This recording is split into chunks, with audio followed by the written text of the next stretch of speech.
Heart beat scan ఒక్క second లోనే world class 640 slide CT scan ఇప్పుడు మీ విస్టా ఇమేజింగ్ బంజారా హిల్స్ లో.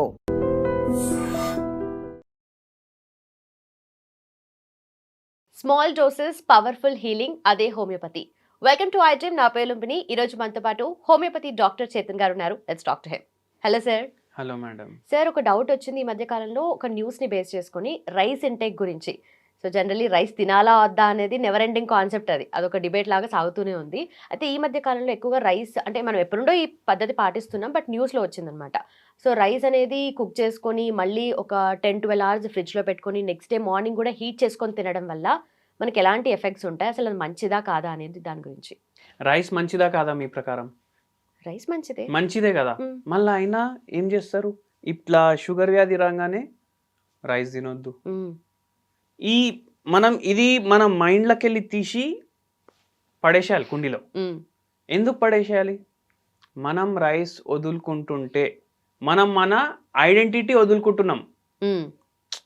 ఇప్పుడు నేను ఫలానా మనిషి, ఎక్కడ ఉంటా, తెలంగాణలో ఉంటా, తెలుగు మాట్లాడతా, అవునా కదా, అంటే నేను రైస్ తింటా, అంతే కదా.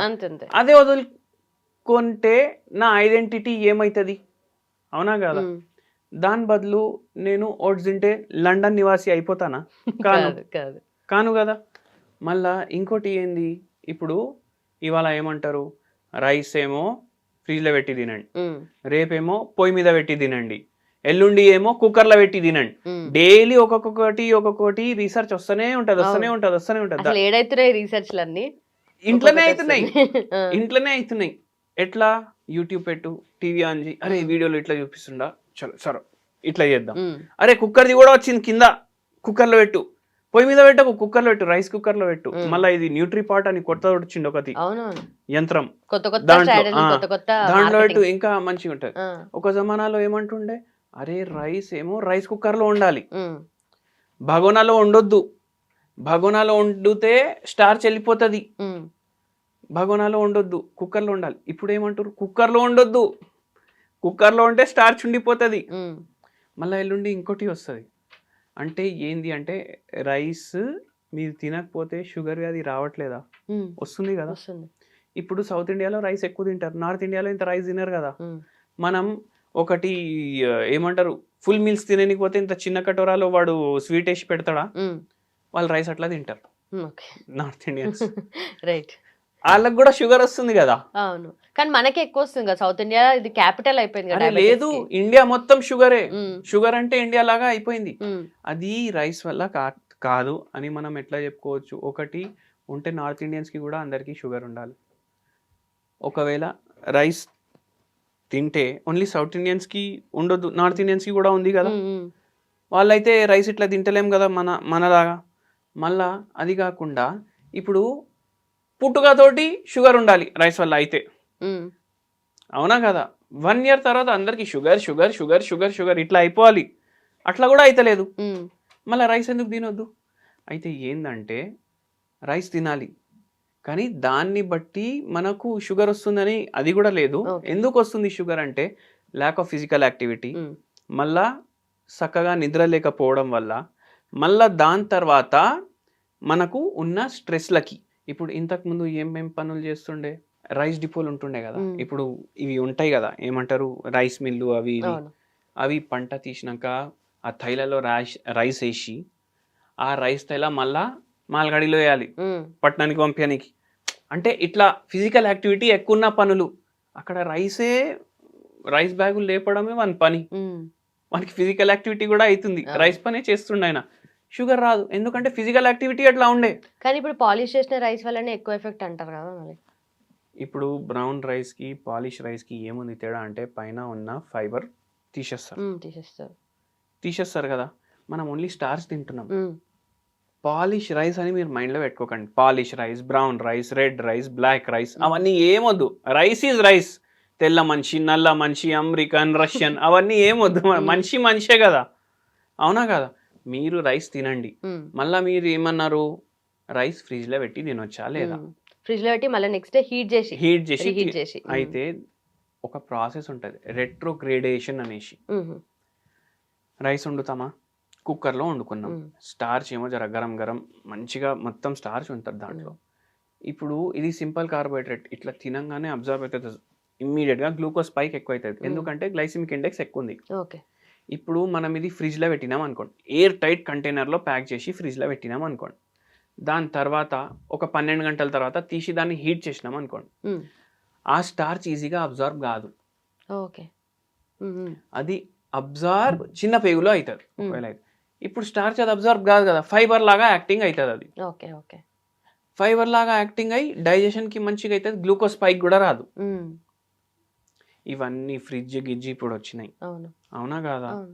మీరు నైట్ రైస్ వండి ఏం చేయండి, ఒక గిన్నె తీసుకోండి, మట్టి గిన్నె తీసుకోండి, దాంట్లో ఆ రైస్ వేసేయండి, దాంట్లో పెరుగు వేసేయండి, దాంట్లో కొంచెం ఉప్పు, పచ్చిమిరపకాయలు గరం చేసి వేసేయండి, కొంచెం మీరు ఈ బుక్ని వేసేయండి, మన మిరియాల బుక్ని ఉంటుంది కదా అది వేసేయండి, మొత్తం కలుపుకోండి, దాన్ని వదిలేసేయండి, అదే ఫ్రిడ్జ్లో పెట్టండి. అది ఏమైపోతుంది, మంచిగా ఫర్మెంటేటెడ్ దాంట్లో అయిపోతుంది. ఇప్పుడు ఈ కాన్సెప్ట్ నడుస్తుంది వేరే దేశాల్లో. ఫ్రిడ్జ్ లో పెడితే ఫర్మెంటేషన్ కాదు కదా, ఫర్మెంటేటెడ్ కర్డ్ వేస్తున్నాం, ఆల్రెడీ కర్డ్ వేస్తున్నాం. అదే మీరు ఏం చేయండి, బయట పెట్టాలనుకోండి, రైస్ వేయండి, పాలు వేయండి, మళ్ళా దాంట్లో కొంచెం పెరుగు వేసేయండి, ఈ మసాలాలు బుక్నీలు చట్నీలు అన్నీ ఏమేమి వేసుకుంటారో వేసుకోండి, మీకు వచ్చే టేస్ట్ ప్రకారం కలిపేసి బయట వదిలేసేయండి. అది ఏం తయారవుతుంది, సద్దన్నం తయారవుతుంది.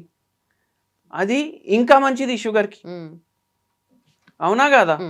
అయితే మీకు గ్లైసిమిక్ ఇండెక్స్ తగ్గించుకోవడానికి 100 రకాలు ఉంటాయి, కానీ మీకు ఏది సెట్ అవుతుందో అది చేయండి. కరెక్ట్. అట్లా నెక్స్ట్ డే తింటే సద్దన్నం మంచిదే అని అందరూ చెప్తారు కదా, మళ్ళీ రీహీట్ చేస్తారు కదా, మళ్ళీ వేడి వచ్చా లేదా అనేది డౌట్. ఇక్కడ రీహీట్ ఎందుకు చేస్తారు? అదే టెంపరేచర్ మళ్ళీ చూడండి, ఇప్పుడు పొయ్యి మీద పెట్టినాక హీట్ అయినాక మళ్ళీ అది చల్లగైనాకనే కదా మనం తినేది.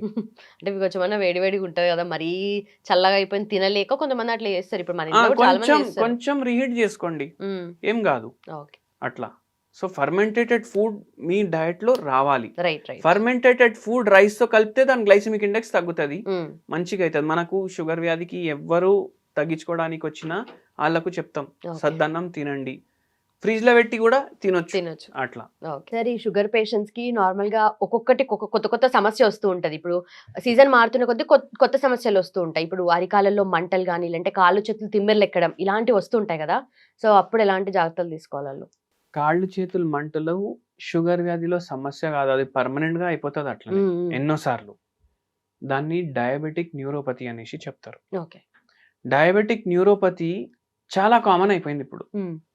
ఎందుకంటే మనకు ఏమైపోతుంది అంటే, ఒక్కొక్కసారి ఒక వ్యాధి వచ్చిందంటే దాని ప్రకారం మనం మారాలి, మారకపోతే ఏమైపోతుంది, వ్యాధి మనతోటి ఉండిపోతుంది.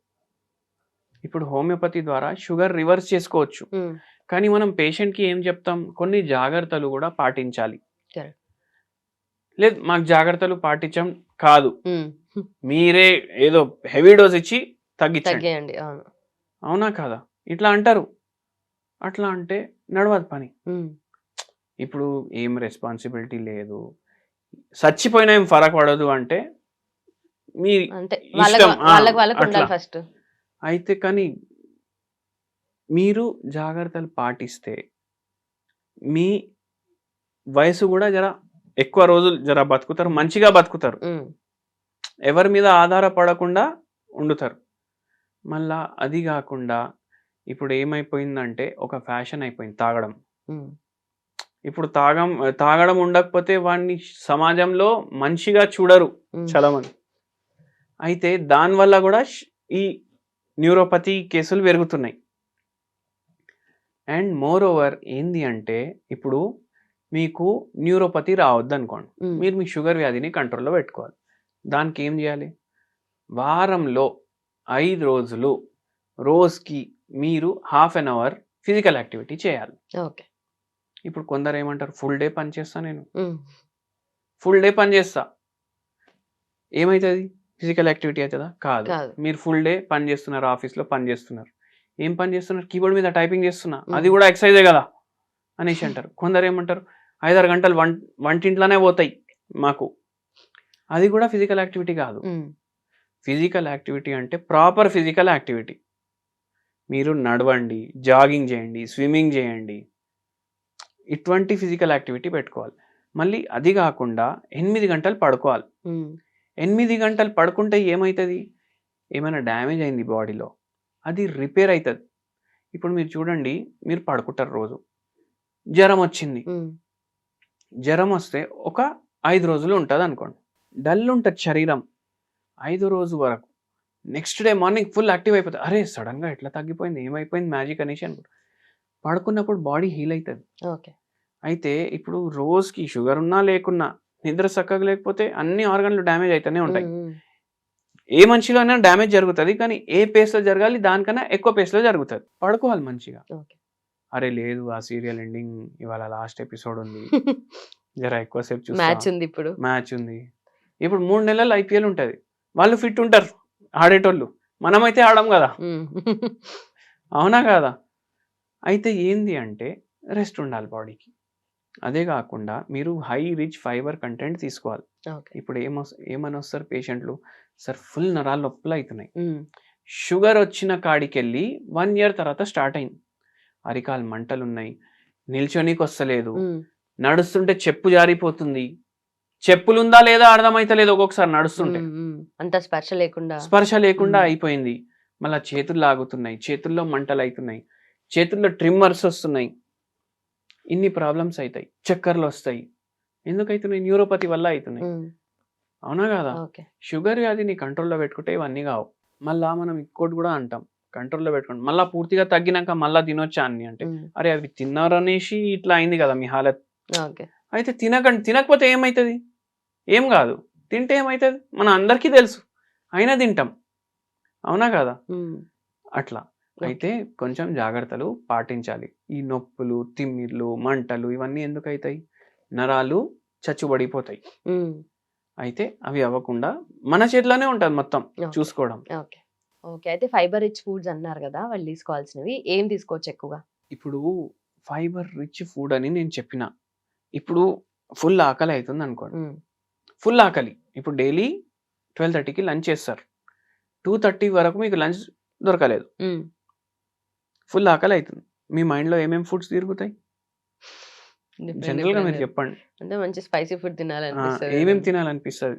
సాంబార్ రైస్, లేదంటే చికెన్ బిర్యానీ, ఇంకా చెప్పండి, chicken roast and rice, egg curry ఇట్లాంటివి ఇట్లాంటివి ఎక్కువ వేడి వేడి మంచి మసాలా వేడి నూనె గీనె మొత్తం ఫుల్ టేస్టీ ఉండాలి, ఇవి తినాలి. ఇవి తినొద్దు, ఇవి తినొద్దు. ఎందుకంటే ఇది అన్ని స్పెషల్ కదా, ఇవన్నీ ఎప్పుడో ఒకసారి తినాలి. కానీ మనం స్పెషల్ ఏమో మంచి ఫుడ్ ని చేసేస్తాం, ఇవి రోజు తినడం అలవాటు అయిపోతుంది మనకు. దీంతో గ్లూకోజ్ స్పైకులు పెరుగుతాయి. ఇప్పుడు రోజు ఎట్లా తింటాం? టిఫిన్ డబ్బా ఇంటికి వెళ్ళి పట్టుకొని వెళ్తాం ఆఫీస్కి, అర్రే జర్రా లేట్ అయిపోయింది కదా, ఒక పని చేద్దాం, ఇవాళ వదిలేద్దాం, స్విగ్గీలోనా జొమాటోలో ఆర్డర్ పెడదాం, వస్తుంది మంచిగా ప్యాకింగ్లో, అది ఓపెన్ చేయగానే ఇట్లా అరోమా వస్తుంది, ఆ అరోమాకి అది మీకు నేను కూడా చేస్తా, ఎవరైనా చేస్తారు. రోడ్ మీద పోతుంటామా, ఏదో హోటల్ కనిపిస్తుంది కదా, ఆ హోటల్ దగ్గర బిర్యానీ ఉందనుకోండి, బిర్యానీ అంటే గల్లీ గల్లీకి బిర్యానీ ఉంటుంది. ఇప్పుడు మన హైదరాబాద్ లో స్పీడ్ బ్రేకర్లే అవసరం లేదు, ఒక రకంగా చూసుకుంటే బిర్యానీ పాయింట్లు సరిపోతాయి అంట. అవును, ఆ స్మెల్ కి మనం బండి స్లో చేసేస్తాం. అవునా కాదా? అయితే ఏంది అంటే అంత అట్రాక్టివ్ ఉంటది ఆ స్మెల్, ఆ స్మెల్కే పడిపోతాం మనం. యాక్చువల్గా ఫుడ్ నేను ఇంకో వీడియోలో కూడా చెప్పిన, టేస్ట్ టేస్ట్ టేస్ట్ అంటాం కదా, టేస్ట్ది ఏం రోలే లేదు. టేస్ట్లు 4 ఉంటాయి లెక్క పెడితే, స్వీట్ ఉంటుంది, ఘాట్ ఉంటుంది, అవునా కాదా, ఎక్కువ పులుపు ఉంటుంది, లేకపోతే సప్పగా ఉంటుంది. ఇది కాకుండా వేరే టేస్ట్ ఉందా ఏమన్నా? లేదు.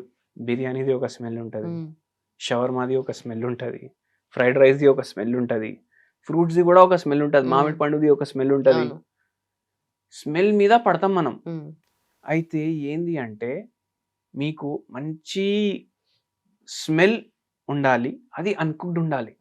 మామిడి పండు ఉంది, లిమిట్లో తింటే షుగర్ వ్యాధికి మంచిది, గ్లూకోజ్ స్పైక్స్ ఎక్కువ అవ్వకుండా చూసుకుంటుంది. అది కాకుండా చాయ్ తాగుతారా, చాయ్లో అల్లం వేసుకోవాలి, అది కూడా ఏ అల్లం వేసుకోవాలి? మామిడి అల్లం వేసుకోవాలి. మామిడి అల్లం అనేసి కూడా ఒక అల్లం వస్తుంది, దాంట్లో స్మెల్ మామిడికాయ స్మెల్ వస్తుంది, అది వేసుకోవాలి. అది యాంటీ ఆక్సిడెంట్ రిచ్ ఉంటుంది. మనకు నరాలకు మంచిగా ఉంటుంది, షుగర్ వ్యాధికి మంచిగా ఉంటుంది. మళ్ళీ పాలు ఇట్లా ఎక్కువసేపు చాయ్ బాయిల్ చేయొద్దు. రైస్ కుక్కర్లో రైస్ పెడతామా, ఆ రైస్ కుకింగ్ అయినప్పుడు వరకు ఈ చాయ్ బాయిల్ అవుతూనే ఉంటుంది. అట్లా చెయ్యొద్దు. డికాక్షన్ రెడీ చేసుకోవాలి. ఓకే. పోయి బంద్ చేసినాక డికాక్షన్ కప్లో వేసినాక దాంట్లో కొంచెం పాలు వేయాలి. ఓకే. అట్లా మీరు చాయ్ ప్రిపేర్ చేసుకోవాలి. ఇట్లా ప్రిపేర్ చేసుకొని తాగండి. మీకు షుగర్ వ్యాధికి కూడా బెనిఫిషియల్ ఉంటుంది, మళ్ళీ దాని తర్వాత నరాలకు కూడా బెనిఫిషియల్ ఉంటుంది. ఓకే. అట్లా సో ఇది బెస్ట్ హోమ్ రెమెడీ అయితే. Right sir, thank you.